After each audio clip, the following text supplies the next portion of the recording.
화요 미스터리 극장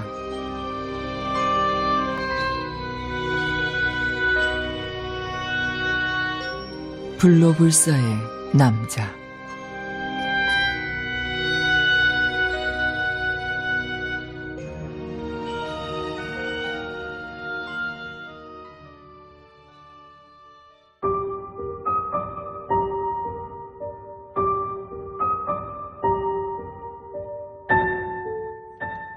(1755년) 프랑스의 퐁파두르 백작 저택에서 열린 파티에 자신을 생제르망 백작이라고 소개한 남자가 집사와 함께 참석했다.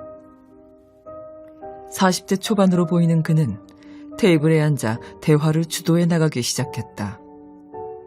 그런데 564년 전에 있었던 사자왕 리처드가 참가했던 십자군 원정에 대한 이야기가 나오자 그는 놀랍게도 사자왕 리처드의 성격에 대해서 자세히 묘사하기 시작했다. 그러자 테이블에 있던 다른 귀족이 호기심 어린 눈빛으로 생제르망 백작에게 질문을 했다. 역사 공부를 많이 하셨나 봅니다. 마치 사자왕 리처드를 만난 적이 있는 것처럼 이야기하시는군요. 생제르망 백작은 빙긋 웃더니 등 뒤에 서 있던 자신의 집사를 돌아보며 물었다. 자네도 사자왕 리처드를 만났던가? 혹시 내가 그에 대해서 뭐 빠뜨린 게 없나? 주인님, 그건 564년 전의 일입니다. 그땐 제가 없었습니다. 저는 주인님을 모신 지 이제 겨우 300년밖에 안 됐는걸요. 집사의 대답에 사람들은 웃음을 터뜨렸고 생제르망 백작과 집사를 참 재밌는 사람들이라고 생각했다. 그때 이른이 다 된 한 노부인이 생제르망 백작에게 다가갔다. 안녕하세요. 나는 제르지 백작 부인이라고 합니다. 아까부터 당신을 보고 있었어요. 얼굴 생김새며 말투까지 모든 게 제가 알던 어떤 분과 너무나 닮아서요. 혹시 50년 전에 아버님이 베네치아에 계시지 않았나요? 아니요, 부인. 제 아버님은 베네치아에 계셨던 적이 없습니다. 아, 그래요. 실례를 했군요. 그런데 실망한 백작 부인이 뒤돌아서는 바로 그 순간 생제르망 백작이 장난기 가득한 미소를 지으며 말했다. 하지만 50년 전 베네치아 강가에서 제가 불렀던 노래를 부인께서 즐겁게 들어주셨던 것, 그리고 제게 사랑한다고 고백했던 그 순간만큼은 아직도 생생히 기억하고 있습니다. 그 말을 들은 백작 부인은 심한 충격에 휩싸이고 만다. 아니, 당신이 그걸 어떻게 아는 거죠? 눈부시게 아름다웠던 당신의 모습을 어떻게 잊을 수 있겠습니까? 그럼 당신이 그때 그 사람? 네, 접니다. 그치만 그 사람이 당신이라면 지금 당신은 노인이어야 하는데 어떻게 이런 일이? 그때 이들의 대화를 듣고 있던 사람들 중 한 명이 공포에 질린 채 소리치기 시작했다. 악마다! 악마가 나타났다! 그러자 생제르망 백작의 표정에 비통함이 어렸다. 제발 그런 이름으로 나를 부르지 말아요. 그는 이 말을 남기고 집사와 함께 황급히 그곳을 떠났다. 이후 파리 사교계는 생제르망 백작을 가리켜 영원히 죽지 않는 불로불사의 남자로 부르기 시작했는데 과연 생제르망 백작은 죽지 않는 불사신이었던 것일까? 아니면 단순한 사기꾼이었을까? 프랑스가 낳은 위대한 작가 볼테르가 이 세상 모든 진실을 전부 다 아는 사나이라고 칭송에 맞지 않았던 생제르망 백작의 진실은 과연 무엇일까?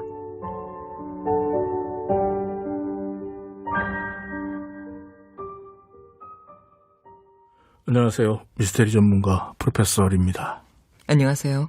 마담 섀도우입니다. 프로페서 리, 네.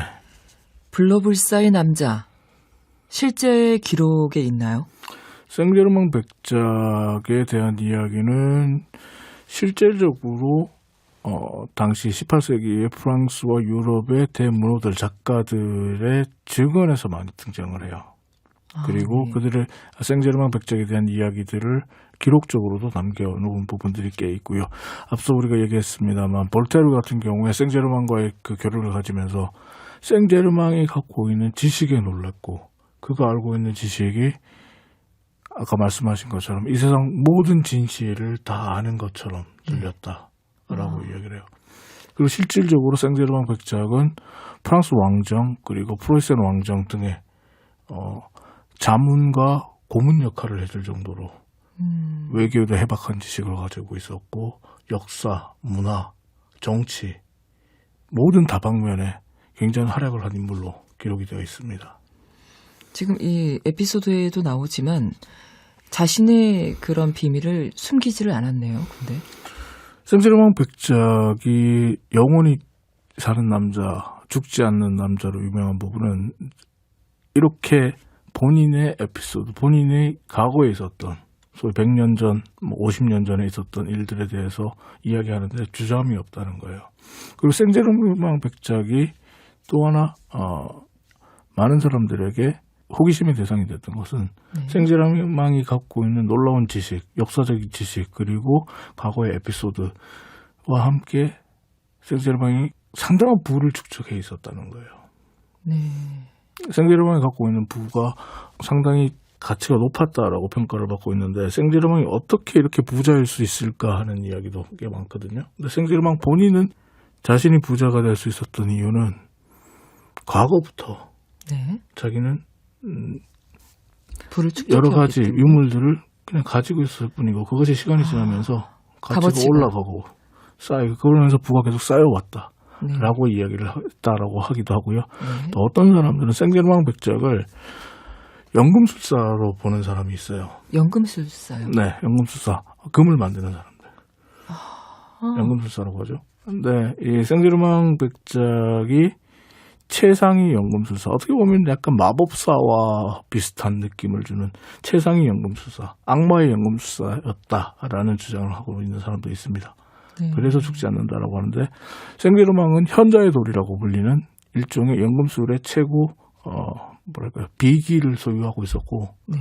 연금술사들의 꿈과 같은 이야기들을 갖고 있는 이 현자의 돌을 통해서 황금을 자연스럽게 끊임없이 생산할 수 있었고 그리고 더불어서 자신이 늙지 않는 블루불사의 영원함을 소유하게 됐다라는 이야기가 전설처럼 내려왔었어요. 그러니까 생제르망 백작의 정체에 대해서는 주로 세 가지 정도에 대한 이야기를 하고 있는데 첫 번째는 생제르망이 앞서 말씀드린 대로 연금술사 그리고 두 번째는 예수 그리스도의 저주를 받은 인물일 것이다. 즉 방랑하는 유대인 예수 그리스도의 저주를 받은 인물이라는 이야기를 하고 있는데 이게 뭐냐면 전설에 따르면 예수 그리스도가 골고다 언덕으로 향할 때 네. 그때 아스베르스라는 유대인이 예수 그리스도를 때리고 핍박하기 시작합니다. 네. 그때 예수 그리스도께서 이 아스베르스에게 내가 다시 돌아올 때까지 너는 여기서 기다리라 라는 이야기를 해요. 그리고 예수가 죽고 살 뒤에 영생 부활하고 영원히 하늘로 가신 이후에 아스베르스는 이후에도 자신은 그때 예수 그리스도의 이야기를 크게 개의치 않습니다. 근데 시간이 지나면서 뭔가 이상하다는 걸 느끼죠. 자신의 친구들, 자신의 주변 사람들이 늙어가고 있는데 자신은 계속 그대로라는 것. 네. 자신의 외모는 변함이 없다는 것.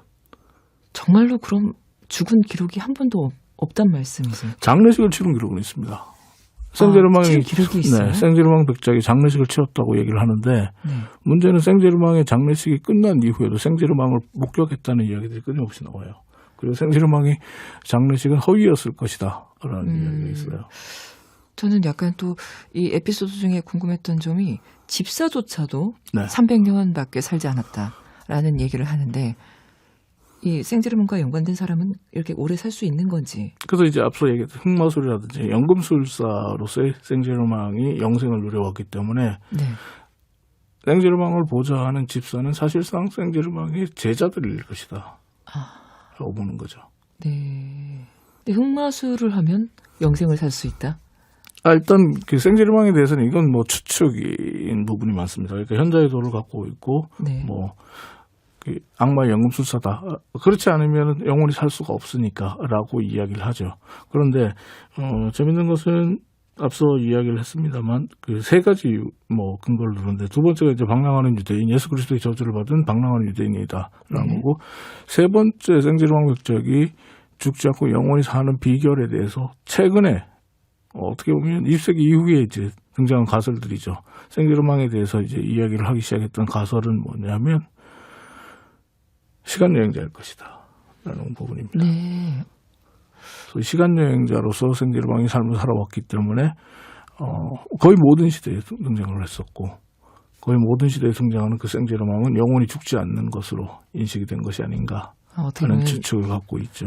미래에서 온 사람일 수도 있다는 말씀이시죠? 미래에서 혹은 과거에서 온 사람이 될 수 있는 거죠. 시간 여행을 하기 때문에 언제든지 이동이 가능하다라고 보는 건데 생제르망에 대해서는 흥미로운 부분이 이제 앞서 이제 프랑스 왕정에 대해서 왕정과도 교류가 많다라고 말씀을 드렸잖아요. 프랑스 대혁명이 일어나기 직전에 생제르망이 마리 앙투아네트 왕비에게 서한을 보냈다라는 이야기들이 있어요. 어떤 서한을 보냈다? 그 서한의 내용은 지금과 같은 정치를 그만두시기 바랍니다. 지금과 같은 정치가 계속 이어진다면 당신과 당신의 부군의 안위가 실로 걱정될 수밖에 없습니다. 새로운 정치를 하시기 바랍니다. 국민들에게 다가서고 마음을 다독이면서 새로운 정치를 하시기 바랍니다. 만약 그렇지 않다면, 그렇게 하지 못하겠다면 지금 당장 그곳을 떠나 도망가십시오. 미리 경고를 해줬나요? 네. 그리고 한 달이 되지 않은 시간 뒤에 파리 대혁명이 일어나고 마리 앙투아네트는 단두대에 이슬이 되죠. 뭐 그런 이야기들도 있습니다. 그럼 이 에피소드 말고 이 시대 이후에도 이런 또 에피소드가 또 있을까요? 1970년대 이후에도 실제로 내가 생제르망이오라고 생제르망 백작이오라고 주장한 사람들이 꽤 있어요. 어쨌든 이 이름을 버리진 않았네요. 네. 1970년대 그리고 뭐 80년대 이후에 생제르망이라고 주장했던 사람들의 정체는 가짜로 밝혀졌습니다만, 가짜. 네. 근데 생제르망에 대해서는 지금도 어딘가에 살아있는 것이 아닌가 하는 이야기 나오는데, 가장 생제르망에 대한 뭐 확인되지 않은 이야기입니다만, 가장 생제르망이 가장 근래에 등장하는 이야기는 세계 제1차 대전 당시라고 표현하는 사람들이 있죠. 세계 1차 대전 당시에 프랑스와 독일이 대립하고 있는 상황에서 프랑스 쪽 진영에서 프랑스 양쪽 군대가 대치하고 있는 상태였어요. 그게 대치하고 있는 상태였는데 한 새벽 2시경에 프랑스 쪽에서 한 많지 않은 40대 남자가 독일군 병영 쪽을 향해서 걸어오면서 소리를 질렀다는 거예요. 그래서 독일 군대가 이 남자를 체포했고 새벽 그 늦은 시간에 이 남자를 치조하기 시작했는데 이 남자가 술이 많이 취한 상태에서 그 독일 군들 장교들에게 이렇게 얘기를 했다고 합니다. 나는 생제르망 백작이라고 한다. 그런데 지금 이 바보 같은 짓을 너희는 때려치워야 한다. 지금 이 자리에서 총칼을 버려라.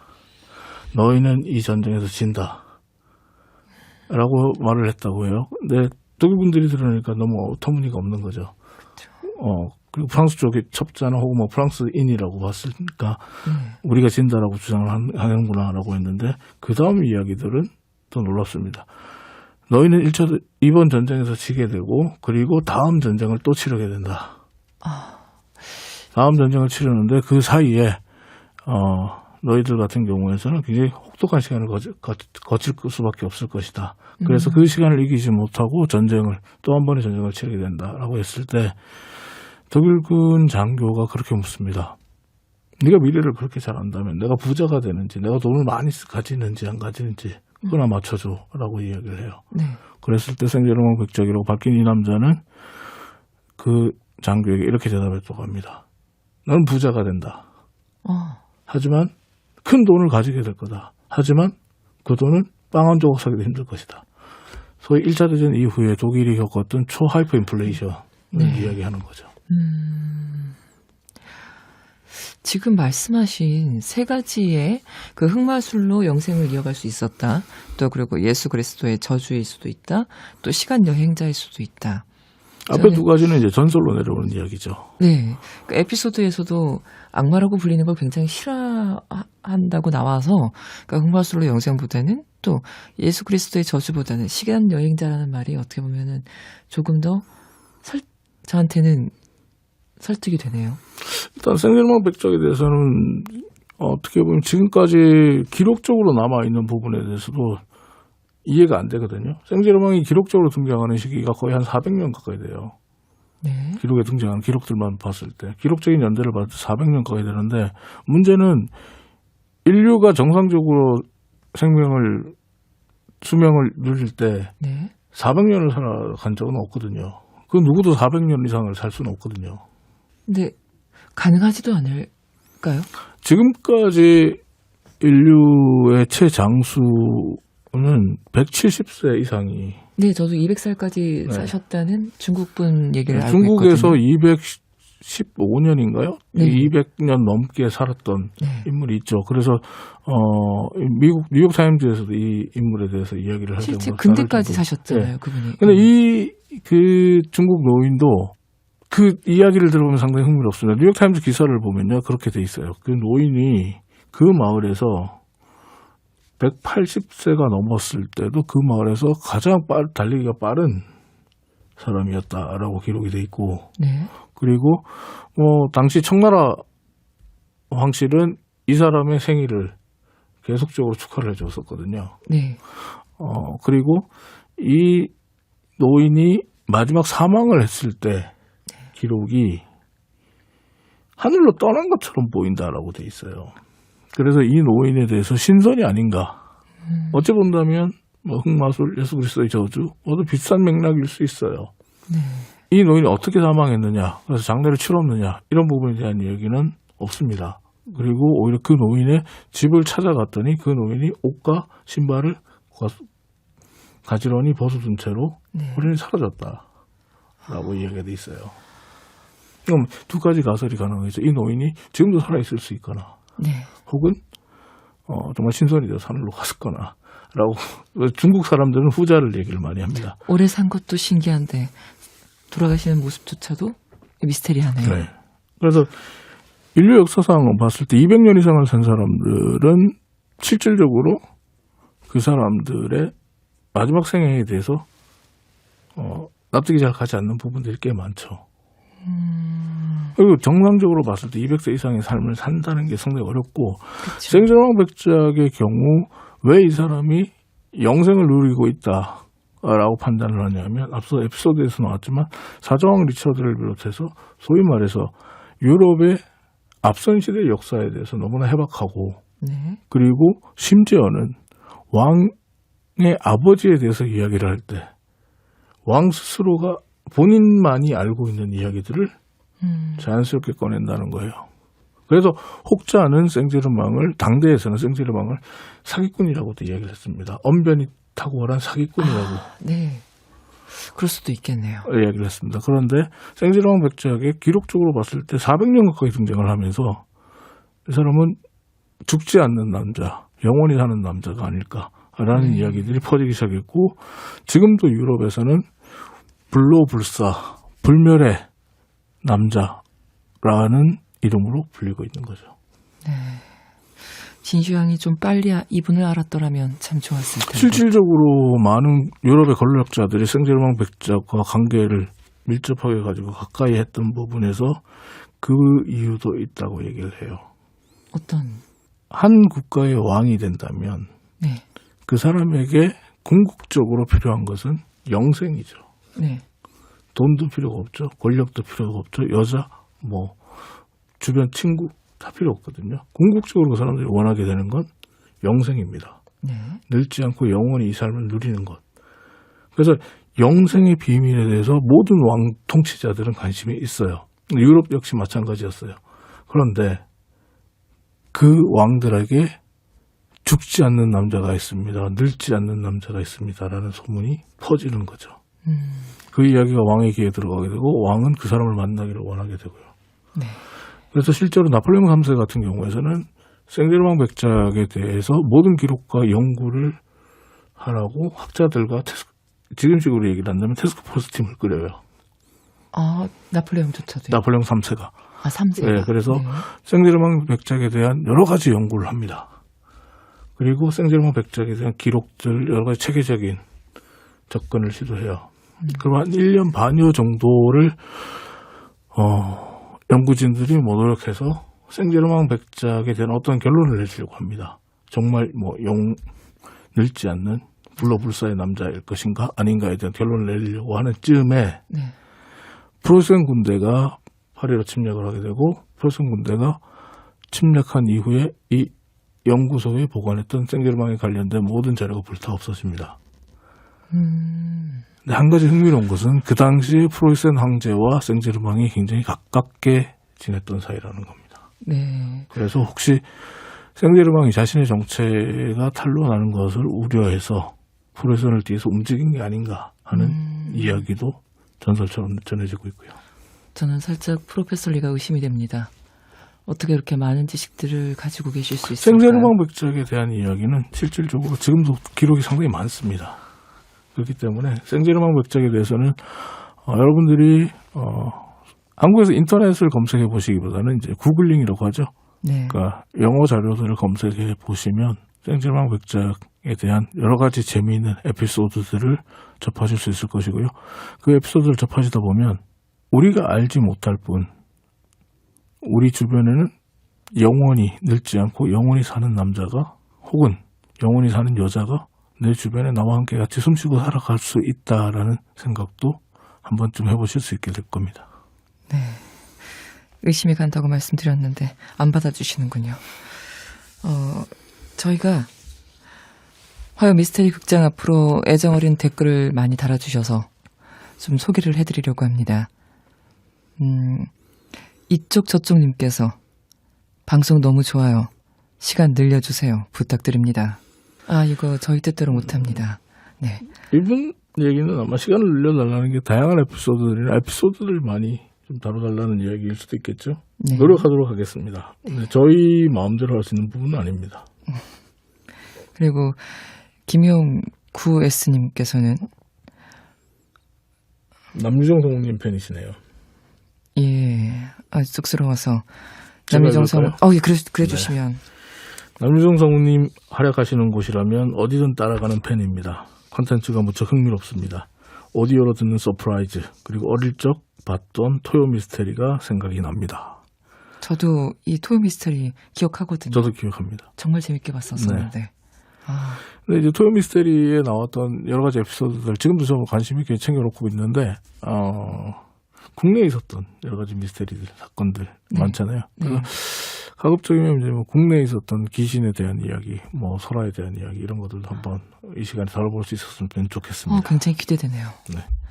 네, 카페 모카 주세요 님께서 짧지만 강렬하다라고 해주셨습니다. 시간이 다들 짧다고 생각하시는군요. 이게 들으면 금방 시간이 가더라고요. 네. 예, 제가 했지만 제가 그렇게 느껴지더라고요. 그다음에 마로브이님께서 미스터리님을 찾아 여기까지 따라왔어요. 너무 재밌어요. 앞으로도 자주자주 방송해주세요. 네, 네, 매주 여러분들을 찾아뵙도록 하겠습니다. 매주 화요일 여러분들께 인사드리겠습니다. 오늘은 여기까지 하겠습니다. 다음 주 화요일에 뵐게요.